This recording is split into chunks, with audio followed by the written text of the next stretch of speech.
तो आज हमारा टॉपिक है महाराणा उदय सिंह। तो इससे पूर्व हमने महाराणा रतन सिंह और विक्रमादित्य की हत्या, जो कि एक बनवीर पृथ्वीराज का दासी पुत्र कर देता है, और इसके पश्चात उदय सिंह को भी मारने की कोशिश करता है या प्लान बनाता है, लेकिन मेवाड़ की ये स्वाभिमान और मेवाड़ के उत्तराधिकार की रक्षा करने वाली एक धाय मां पन्ना धाय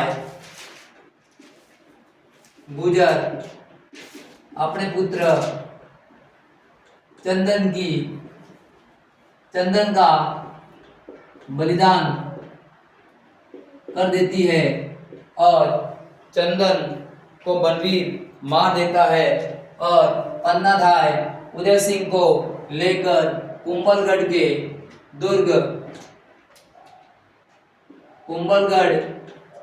दुर्ग जाती है, और वहां पर किलेदार होता है वहां पे, और वह मना कर देता है। ये बात आशादेवपुरा की माँ सुनती है, और माँ कहती है कि जिस भारत की भूमि पर इतने महान प्राचीन राजवंश और उनके महान वीरता के जो उत्तराधिकार है, उनकी रक्षा करना हमारा कर्तव्य है, और हमारा कर्तव्य है उनकी रक्षा करना, और किले में उनको शरण दी जाती है, और कहा जाता है कि उनके रक्षा का दायित्व भी अपने ऊपर ले लेते हैं। और इस प्रकार अपने जैसा कि अपने पढ़ा सलुम्बर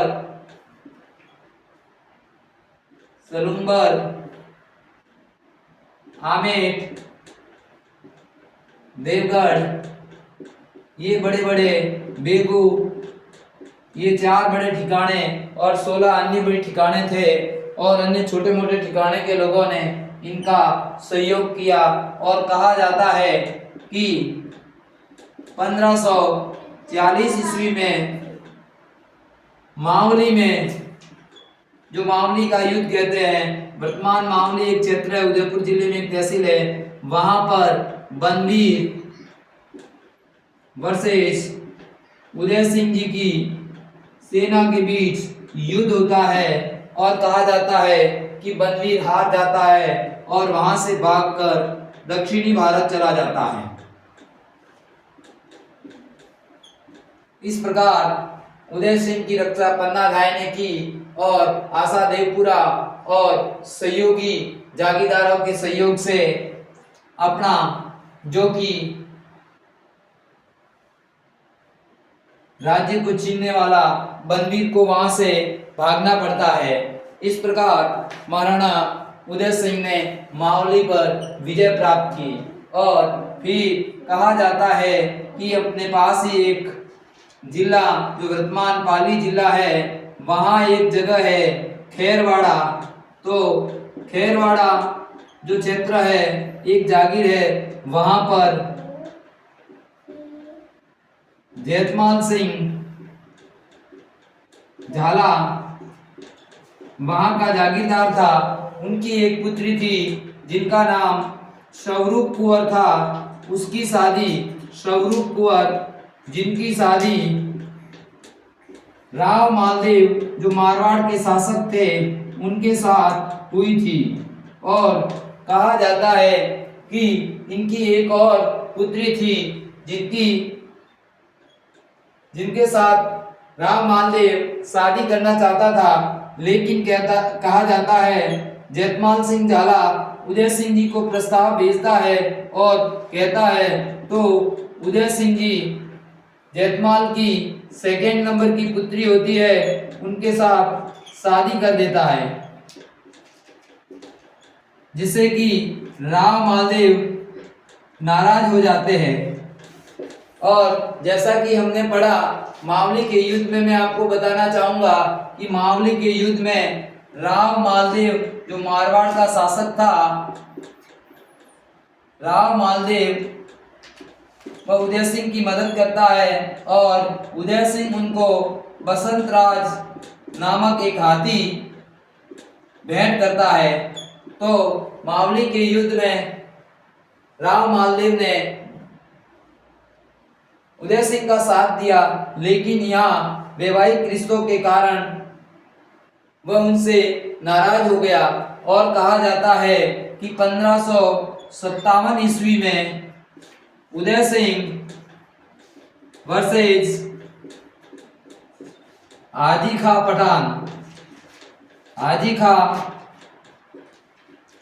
पठान जो अजमेर के आसपास उसका शासन था, और कहा जाता है कि हाजी खां पठान और उनके बीच जो युद्ध होता है उस युद्ध का नाम हरमाड़ा का युद्ध, और कहा जाता है कि इस युद्ध का प्रमुख कारण रंगराय नामक एक महिला थी, जिनसे कि उदय सिंह और हाजी खां शादी करना चाहते थे, ऐसा कहा जाता है। इस कारण दोनों के बीच संघर्ष हुआ और इस संघर्ष में जो उदय सिंह से नाराज था मारवाड़ का शासक राव मालदेव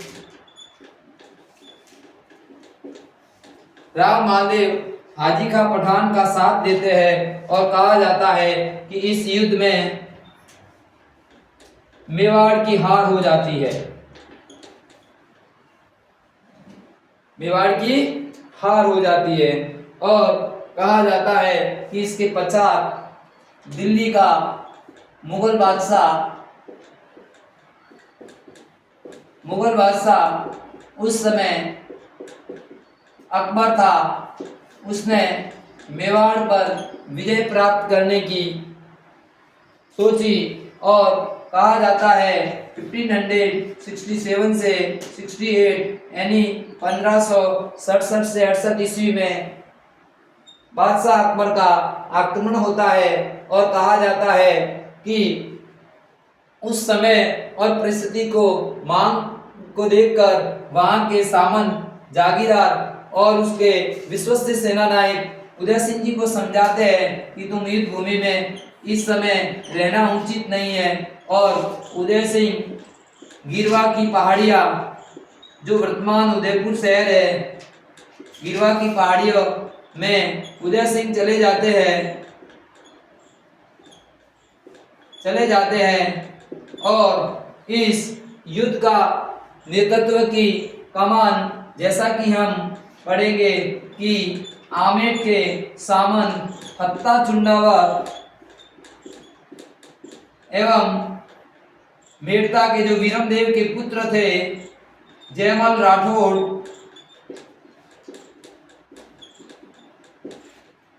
और मेड़ता के मीराबाई के संबंधित कल्लाजी राठौड़ इन विश्वसनीय सरदारों के भरोसे अपनी सत्ता छोड़कर गिरवा चले जाते हैं, और कहा जाता है कि इस युद्ध में भयंकर युद्ध होता है, और इस युद्ध में मुगलों की सेना को बुरी तरह पराजित होने आ जाती है, और कहा जाता है कि मुगलों की सेना के लगभग 48,000 सैनिक मेवाड़ के वीर शिरोमणि सैनिक और सेनानायकों द्वारा वीर मार देते हैं, और कहा जाता है कि बादशाह अकबर की सेना बहुत बड़ी थी, तो कहा जाता है कि अंत में जो अकबर का मेन उद्देश्य तो पूरा नहीं होता है, लेकिन वो चित्तौड़ पर अधिकार कर लेता है, और वह 48,000 सैनिकों की जो मौत हो जाती है इससे नाराज, और ये भी कहा जाता है कि ये अकबर का एक महान कलंक कह सकते हैं कि वह चित्तौड़ के किले में बेसहारा लोगों, महिलाओं और छोटे बच्चों इनका नरसंहार करवाता है, और कहा जाता है कि इस नरसंहार में लगभग 30,000 बच्चे, महिला और सामान्य लोग मारे गए थे, और कहा जाता है कि इस युद्ध में केसरिया करने वाले, जैसा कि हम ऊपर पढ़ा, जयमल राठौड़, फत्ता चुंडावत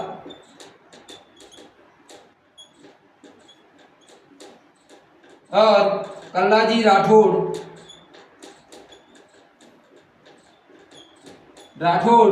ये तीनों केसरिया करते हैं, केसरिया। और इस युद्ध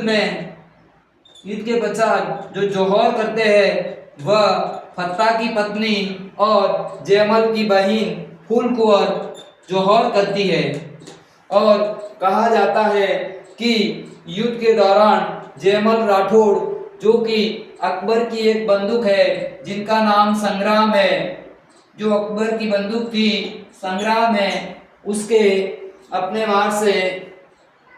जयमल राठौड़ के पांवों में चोट लग जाती है। तो कहा जाता है कि कल्लाजी इनको अपने कंधों पर बिठाते हैं और युद्ध लड़ते हैं। तो इस प्रकार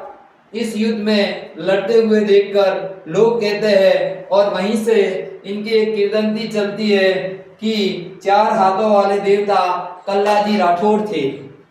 तो ये किंवदंती वहीं से है, जयमल को कंधों पर बिठाकर वो लड़ते हैं। इस प्रकार मेवाड़ के इतिहास में एक महान राजा का ये और सेना नायकों का रहा। इसके पश्चात अकबर जयमल और फत्ता और कल्लाजी राठौड़ की इनकी वीरता से बहुत प्रभावित हुआ, और कहा जाता है कि जयमल राठौड़ और फत्ता की गजारूढ़ मूर्ति हाथी पर बैठे हुए, ये उनके द्वारा बनवाया गया यूपी में एक किला है, आगरा के किले के द्वार पर लगवा देता है। लेकिन कहा जाता है कि कालांतर में एक मुगल बादशाह आता है जिनका नाम औरंगजेब है, और ये मूर्तियां तोड़वा देता है। इसके अलावा जयमल और फत्ता की जो कि मूर्तियां हमारे बीकानेर के एक महान शासक, जो कि मुगलों की सेवा में कई जगह सूबेदारी में रहे, राय सिंह, जिनके द्वारा बीकानेर में एक किला बनाया जाता है जूनागढ़ दुर्ग। उस दुर्ग के मुख्य द्वार के दोनों साइड जयमल और फत्ता की मूर्तियां लगवाते हैं, जो कि आज भी विद्यमान है। तो इस प्रकार हमारे भारत के एक महान शासक सांगा के बाद मेवाड़ के इतिहास में हुए, और सांगा के पश्चात हम मेवाड़ का एक और शक्तिशाली राजा है, उनके बारे में चर्चा करेंगे। तो जैसा कि विदित है कि 28 फरवरी 1572 को गोगुंदा में उदय सिंह की मृत्यु हो जाती है, और इसकी मृत्यु के पश्चात इनके कहते हैं कि इनके रानियों के इसके अनेक पुत्र थे। तो इनका 9वां पुत्र जगमाल, जो रानी धीरबाई भटियाणी का था, जो कि प्रिय था, उसको उत्तराधिकारी घोषित कर दिया जाता है। और कहते हैं कि दाह संस्कार के समय प्रताप दाह संस्कार की भूमि पर शमशान घाट में था। तो कहा जाता है कि चुंडावत सरदारों और इनका मामा अखेराज उनका राज तिलक वहीं करते हैं, और इसके पश्चात गोगुंदा में उनका राज तिलक कर दिया जाता है, और जगमाल नाराज होकर वहां से अकबर की सेवा में चला जाता है। तो हम आगे प्रताप चालू करने से पहले ये सामान्य जानकारी आपको दी। जगमाल वहां चला जाता है, और अकबर एक इसी तलाश में था कि किसी तरह मेवाड़ हमारे कब्जे में आ जाए। तो वह उसको मौका भी मिल गया, और हम आगे के अध्याय में प्रताप को पढ़ेंगे, जब हम मेवाड़ का एक महान युद्ध कह सकते हो, जो कि हल्दी घाटी में हुआ था उसकी कहानी और प्रताप के बारे में हम अगले अध्याय में पढ़ेंगे। तो जैसा कि एक बार मैं रिवाइज बता देता हूँ आपको। महाराणा उदय सिंह 1536 से 1572 तक शासन रहे और इनको बचाने का पन्नादाय गुर्जर ने अपने पुत्र चंदन का बलिदान कर उदय सिंह की बनवीर से रक्षा की और कुंभलगढ़ दुर्ग में आशा देवपुरा उनका सहयोग किया और इनके सहयोग से और राव मालदेव के सहयोग से 1540 में बनवीर को हराया और बनवीर वहां से दक्षिणी भारत चला जाता है। और इनके पश्चात कहा जाता है कि खेरवा में जयमान सिंह झाला होते हैं, उसकी पुत्री का विवाह स्वरूप कौर का मालदेव के साथ होता है। दूसरी पुत्री के साथ करना चाहता है पर उदय सिंह के साथ हो जाता है और उदय सिंह से नाराज हो जाता है। और जैसा कि मावली के युद्ध में राव मालदेव सहायता करता है तो उदय सिंह जी उसको बसंतराज नामक एक हाथी भेंट करता है। और इस प्रकार 1557 में हाजी खा और उदय सिंह के बीच युद्ध होता है। इस युद्ध में राव मालदेव उनका साथ देते हैं। युद्ध का कारण रंगराय महिला होती है और इस युद्ध में उदय सिंह की हार होती है। फिर 1567-68 में चित्तौड़ पर आक्रमण हो जाता है अकबर का और इस युद्ध में उदय सिंह गिरवा की पहाड़ियों में चले जाते हैं और फत्ता चुंडावत जयमल कल्ला जी वीरता पूर्वक लड़ते हैं और लड़ते हुए अकबर की सेना के 48,000 सैनिक मार देते हैं और अकबर नाराज होकर नरसंहार करवाता 30,000 बेसहारा लोगों को मार देता है। और विदित है कि अकबर की संग्राम नामक बंदूक से जयमल घायल हो जाता है,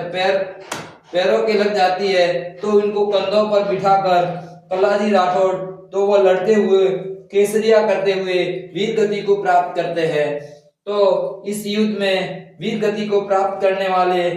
या केसरिया करने वाले जयमल राठौड़, फत्ता चुंडावत और कल्लाजी राठौड़ और जौहर करने वाली फत्ता की पत्नी फूल कुंवर जो जयमल की बहन थी। और इनसे प्रसन्न होकर अकबर आगरे के किले में उनकी मुख्य द्वार पर मूर्तियां बनवाता है और औरंगजेब उनको तुड़वा देता है और बीकानेर का एक शासक राय सिंह जूनागढ़ दुर्ग के मुख्य द्वार पर दोनों की जयमल और फत्ता की मूर्तियां लगवाता है। जय हिंद, जय भारत। अगला अध्याय हम उदय सिंह के पुत्र महाराणा प्रताप के बारे में पढ़ेंगे। आशा है कि मेरे द्वारा दी गई जानकारी आपके लिए आगे आगामी एग्जाम के लिए फायदेमंद होगी। जय हिंद।